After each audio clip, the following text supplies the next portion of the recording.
안녕하세요. 말씀과 함께 새롭게 하는 소망의 아침입니다.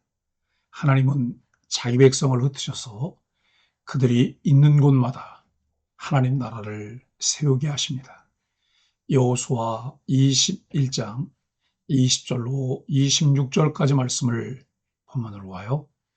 예배가 삶의 중심입니다 라고 하는 주제로 함께 은혜를 나누기를 원합니다.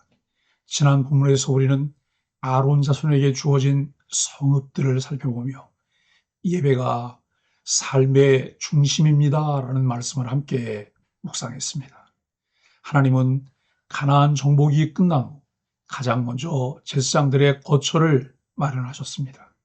이것은 하나님 나라가 땅을 차지하는 것으로 완성되는 것이 아니라 하나님을 예배하는 삶으로 완성된다는 사실을 보여주었습니다. 우리의 신앙과 삶에서 놓치지 않고 중요하게 적용해야 할 원리가 무엇인지를 살피고 따라야 합니다. 오늘 본문은 아론 자손을 제외한 나머지 고앗 자손들에게 주어진 성읍들을 기록하고 있습니다. 본문만 읽으면 지명 목록처럼 보입니다. 그러나 여호수아서는 단순한 행정 기록을 남기는 책이 아닙니다. 하나님께서 약속의 땅을 어떻게 다스리시는지를 보여주는 책입니다. 오늘 본문이 우리에게 들려주는 메시지는 분명합니다. 하나님은 자기 백성을 보내셔서 사명을 이루게 하십니다. 본문을 보면 고앗 자손들은 에브라임 지파와 단 지파 그리고 므낫세 반 지파의 기업 가운데 10개의 성읍을 받았습니다. 중요한 것은 그들이 한 곳에 모여 살지 않았다는 사실입니다. 하나님은 그들을 여러 지역으로 나누어 배치하셨습니다. 인간적인 생각으로는 비효율적으로 보일 수도 있습니다. 그러나 하나님의 계획은 달랐습니다. 레위 지파의 역할은 농사를 짓거나 영토를 확장하는 것이 아니었습니다.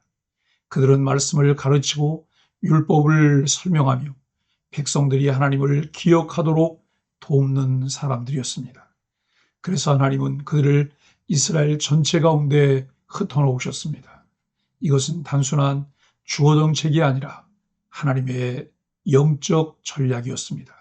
하나님은 특정 지역만 거룩하게 만들기를 원하지 않으셨습니다.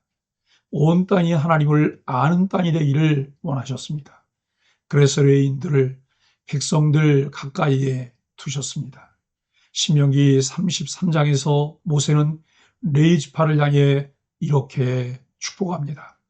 주의 법도를 야곱에게, 주의 율법을 이스라엘에게 가르치라고 말씀합니다.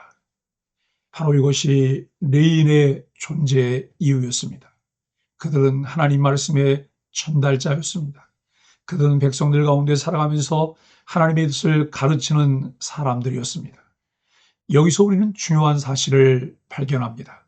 하나님은 언제나 말씀이 사람들 가까이에 있도록 하십니다. 광야에서는 성막이 중심에 있었습니다. 가나안에서는 레위인들이 백성들 가운데 흩어졌습니다. 그리고 신약에서는 성령께서 성도들 안에 거하시게 되었습니다. 하나님은 자기 백성을 결코 말씀에서 멀리 두지 않으십니다. 이 대목에서 우리는 자연스럽게 신약의 교회를 떠올리게 됩니다. 예수님께서는 승천하시기 전에 제자들에게 말씀하셨습니다. 오직 성령이 너희에게 임하시면 너희가 권능을 받고 예루살렘과 온 유대와 사마리아와 땅끝까지 이르러 내 증인이 되리라. 이 말씀은 단순한 명령이 아니라 하나님 나라의 방향을 보여주는 선언이었습니다. 복음은 머물러 있지 않습니다. 복음은 흘러갑니다. 복음은 보내집니다. 복음은 확장됩니다. 그런데 흥미로운 사실은 초대교회가 처음에는 예루살렘에 머물렀다는 것입니다. 교회는 성장했고 은혜는 넘쳤지만 아직 예루살렘 밖으로 적극적으로 나아가지 못하고 있었습니다. 그러던 어느 날 스데반의 순교가 일어납니다. 사도행전 8장은 이렇게 기록하고 있습니다. 그날에 예루살렘에 있는 교회에 큰 박해가 있어 사도 외에는 다 유대와 사마리아 모든 땅으로 흩어지니라. 사람의 눈에는 비극처럼 보였습니다. 실패처럼 보였습니다. 무너지는 것처럼 보였습니다. 그러나 하나님의 시각은 달랐습니다. 사도행전 8장 4절은 이렇게 말합니다. 그 흩어진 사람들이 두루 다니며 복음의 말씀을 전할세. 교회는 흩어졌지만 사명을 잃지 않았습니다. 오히려 흩어졌기 때문에 복음은 더 넓게 퍼져나갔습니다. 이것이 여호수아 21장의 원리와 연결됩니다. 레위인들은 흩어졌지만 하나님 말씀을 전했습니다. 초대교회 성도들은 흩어졌지만 복음을 전했습니다. 하나님은 흩어짐을 통해 하나님의 일을 이루셨습니다. 우리도 마찬가지입니다. 하나님은 우리를 모두 교회 안에만 머물게 하지 않으셨습니다. 어떤 사람은 가정으로 보내셨습니다. 어떤 사람은 직장으로 보내셨습니다. 어떤 사람은 학교로 보내셨습니다. 어떤 사람은 지역사회로 보내셨습니다. 그것은 단순한 생활 공간이 아닙니다. 하나님께서 보내신 선교지입니다. 우리는 종종 왜 내가 여기 있을까라고 묻습니다. 그러나 믿음은 질문을 바꿉니다. 하나님은 왜 나를 여기에 보내셨을까? 이 질문을 붙드는 순간 우리의 일상은 사명이 됩니다.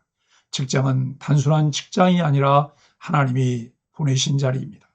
가정은 단순한 생활 공간이 아니라 하나님이 맡기신 사명의 자리입니다. 하나님께서 보내신 곳에서 복음으로 살아내야 할 사명이 우리 그리스도인들에게 있습니다.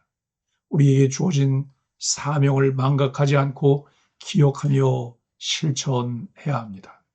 지역사회는 단순한 거주지가 아니라 하나님 나라를 드러내는 현장입니다. 사랑하는 소망의 가족 여러분, 레위인들이 흩어졌던 것은 버려짐이 아니었습니다. 초대교회가 흩어졌던 것도 실패가 아니었습니다. 하나님은 보내기 위해 흩으셨습니다. 오늘 우리도 마찬가지입니다.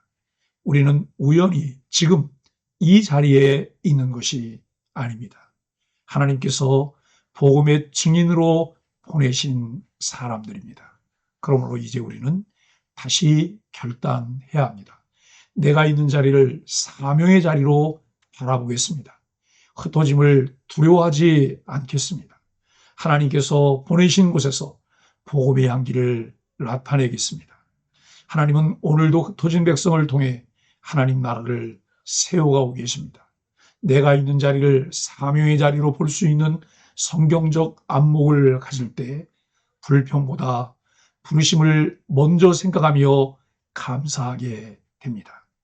보내신 곳에서 복음의 사람으로 살아가며 우리의 삶의 현장에서 하나님의 위대한 명령을 수행하는 소망의 가족들이 되기를 예수 그리스도의 이름으로 간절히 축복합니다. 말씀으로 드리는 소망의 아침 감사 기도입니다. 하나님, 오늘도 우리를 필요한 자리로 보내주셨으니 불평보다 사명을 생각하게 하시니 감사합니다. 교회와 함께 평신도 사역자로 부르심을 깊이 묵상하며 그 일을 함께 능동적으로 준비하며 참여하게 하시니 감사합니다. 그리스도와 한 몸 공동체로 주어진 삶의 현장에서 예수로 살아내게 하시니 감사합니다. 예수님의 이름으로 기도합니다. 아멘.